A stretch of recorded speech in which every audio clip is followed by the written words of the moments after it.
fa novaoboasan'ny ministera ny varatra sy ny fanjifana ny maraina teo kosa nandritry ny fionana tamin'ny gazety ny tanjona goavana tsy maintsy hotratrarin'izany departemanta ny ministera ny varatra sy ny fanjifana izany ao anatin'ity taona ity arahantsika ato anatin'ity fanadihadiana manaraka ity ary ny zava-misy miompana amin'izay.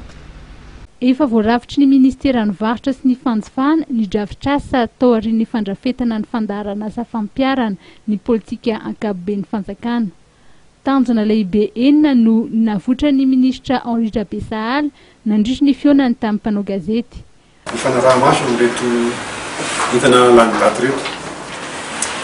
Io dia tena mety zava-doza ho antsika malagasy. Raha ohatra ka avela mandehandeha Madagasikara ny entana lanidaty. Anapoizina moa raha ohatra ka sakafo izy, mety mandratra raha ohatra ka fitaovana, mety animba, mety amparary ny mpanjifa ohatra ka avela amin'izao. Dia eo koa nefa hoe manimba ny sehatra famokarana ao anatiny ny indostria eto Madagasikara zany mety ho vodona raha ohatra ka tsara dalàna reny entany ireny. Dia zay moa zany anisan'ny iofosan'ny ministera voalohany dia ny ahafahana manara-maso an'ireny entana lanidaty ireny dia andefa ny mpiara-miasa zany ny ministera manao ny fizahana, fisafona, fanaraha-maso, ny fivarotana izay mampiasa an'ireny mivarotra an'ireny entana tsara dalàna sy lanidaty ireny ato ato. Tiany marihana fa io fanaraha-maso io dia atao fomba mangarahara sy manaraka ny bonne gouvernance hatrany araky ny fenitra napetraky ny ministera. Dia izy zany ordre de mission mazava hoena n'ireny mpiara-miasa ireny mamparitsy mazava reny olona ireny dia izay tokony jereny any no hojerena anatin'izay mission mpanaovana izay.